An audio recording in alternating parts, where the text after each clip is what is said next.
Hello मेरे भाई, कैसे हैं आप। नमस्कार भाई। भाई देखिए, आज हम जिस विषय पे बात करेंगे वो है कि एग्ज़ाम जब देने जाते हैं तो वो एग्ज़ाम का कौन सा स्टेप पहले पूरा करें। एग्ज़ाम में 4 स्टेप होते हैं: math, reasoning, English, GK, GS. इस चारों स्टेप में से कौन सा स्टेप आपको पहले उठा करके उसको पूरा करना है, इस चीज़ को आपको आज बताएंगे। ऐसा बात नहीं है कि जो हम बताएंगे आप उसी को फॉलो कीजिएगा, आप अपने तरीके से फॉलो कीजिएगा जो आपको अच्छा लगे। पर एक सजेशन होता है कि हाँ, क्या होना चाहिए जो नए हैं उनके लिए।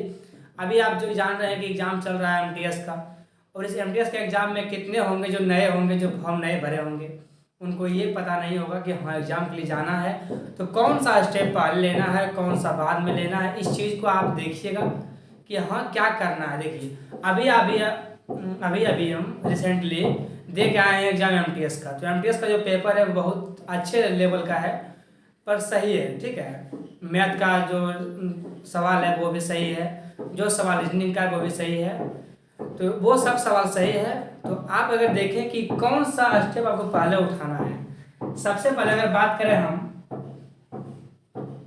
एग्जाम का, जिसमें 4 होते हैं। सबसे पहला जो होता है वो होता है आपका मैथ, फिर होता है आपका रीजनिंग, फिर होता है आपका इंग्लिश, और फिर होता है आपका जीके जीएस। ये 4 चीज होता है। अब बात आता है कि सबसे पहले हम उठाएं किसको, किस चीज को हम करें कि जो मेरा सबसे पहले सफल हो।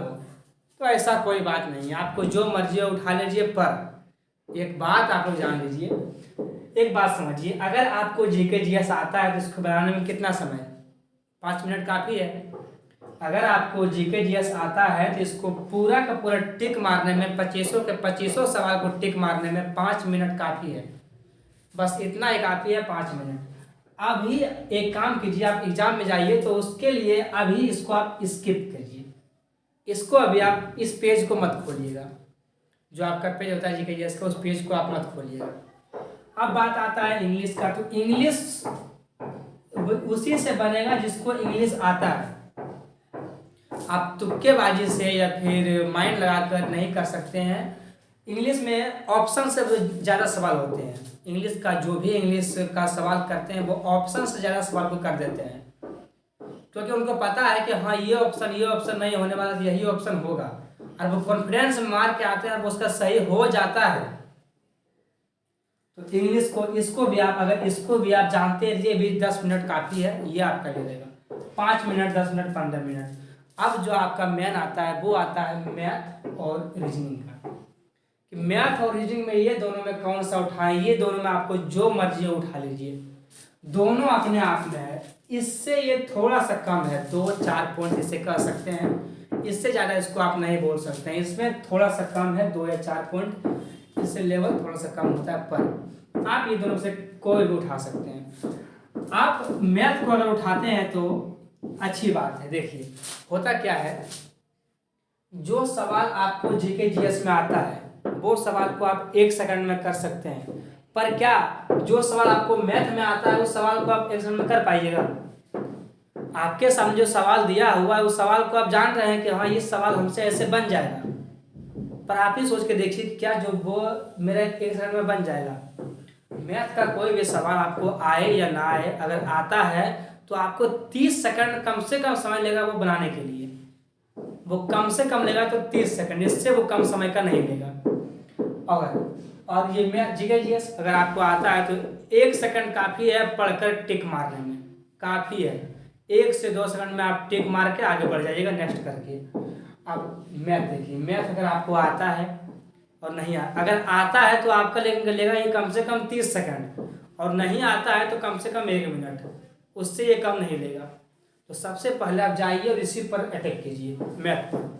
अभी जो आपका एग्जाम चल रहा है एमटीएस का, इसमें कुछ नहीं कीजिए, आप जैसे ही जाइए सबसे पहले मैथ पर अटैक कीजिए। क्योंकि अगर आपका मैथ का सवाल बन गया तो आपके सामने ये बचा है, ये तीनों बहुत कम समय वाला सवाल है, ये आपसे हो जाएगा। और अक्सर आप देखते होंगे कि जो एग्ज़ाम दे चुके हैं 5-6 बार, वो सबसे पहले जाते हुए मैथ को कर देते हैं, क्योंकि जानते हैं कि ये थोड़ा सा अपने आप में लेवल होता है इसका, थोड़ा सा इसको अगर करके इससे टेंशन मुक्त हो जाए ऐसा ना लगे कि यार मेरा मैथ बचा हुआ है, इसको फटाफट करो फिर मैथ में जाएंगे। तो मैथ की क्या करना है, पहले इसको निपटा देना है। अगर ये निपट गया तो ये सब भी निपट जाएगा। मैथ में निपटा दिया, अब आप खोलिए पेज रीजनिंग का। रीजनिंग में क्या होता है कि देखिए, रीजनिंग में ज़्यादा होता है कि आपको दिया हुआ रहता है और आपको करना पड़ता है वो माइंड से। रीजनिंग में कोई रूल रेगुलेशन काम करता नहीं है। रीजनिंग में कुछ भी आपको दे देगा, आपको कुछ भी दे दिया और इसमें आपको करना पड़ेगा। ये थोड़ा सा आपको माइंड से करना पड़ता है और ये अक्सर हो ही जाता है। अक्सर आप देखते हैं जितने भी एग्जाम देने वाले हैं वो 25 में कम से कम 22-23 नंबर ले आते हैं। मारते तो 25 के 25 है, उससे कम नहीं मारते हैं। 25 में 25 मारते हैं, उसमें भी एक तो गलती करके वो 22 या 23 नंबर ले आते हैं, इससे वो कम लाते ही नहीं है। देखिए भाई, मैथ और रीजनिंग आपका हो गया, बचा आपका जीके और इंग्लिश। जीके और इंग्लिश में सबसे पहले आप निपटा दीजिए जीके को। आपका 5-7 मिनट जो लगे इसको निपटा दीजिए, कहानी खत्म। अब आपका सारा फोकस आएगा इंग्लिश पे। इंग्लिश पे फोकस आने के बाद क्या होगा कि इंग्लिश में आपको थोड़ा सा टाइम देकर भी कीजिए, क्योंकि इंग्लिश में अगर थोड़ा सा भी गलती हुआ, आपको इज एम आर या फिर हैज बीन ये सब में गलती हो गया तो ये सवाल गलती हो जाएगा। ये सवाल आपसे वो 1 नंबर के चक्कर में आपका बहुत नंबर कट जाएगा। तो सबसे बाद में जो है वो इंग्लिश को करना चाहिए। देखिए, यहाँ जहाँ तक हम एग्ज़ाम दिए हैं तो हम ऐसे करते हैं। आप लोग एग्ज़ाम देते हैं, आपको कैसे करना है ये आप लोग डिसाइड कीजिएगा। हम बस सजेशन दे रहे हैं आपको, ये कीजिएगा। आपको जरूरी नहीं है कि जो बताएगा वही फॉलो कीजिएगा। सबका अलग अलग लेवल होता है भाई, सबका अलग अलग करने का तजुर्बा होता है।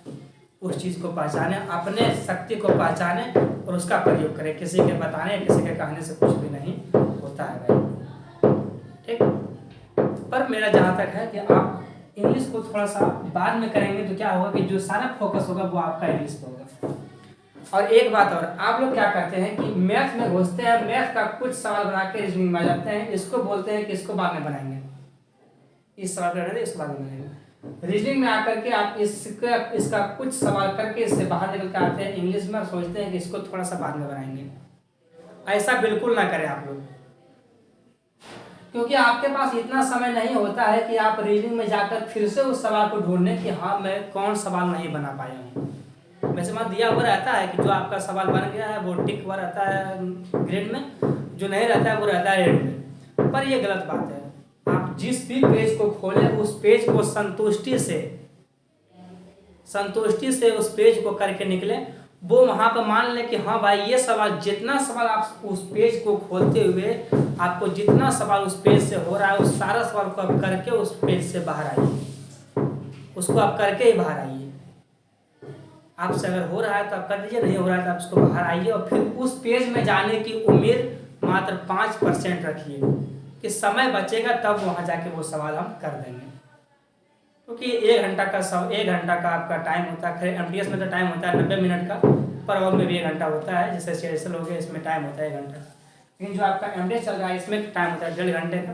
पर MTS का थोड़ा लेवल भी अभी हाई हो चुका है, पता नहीं क्यों, पर इसका थोड़ा सा सवाल देख रहे हैं थोड़ा टफ आ रहा है।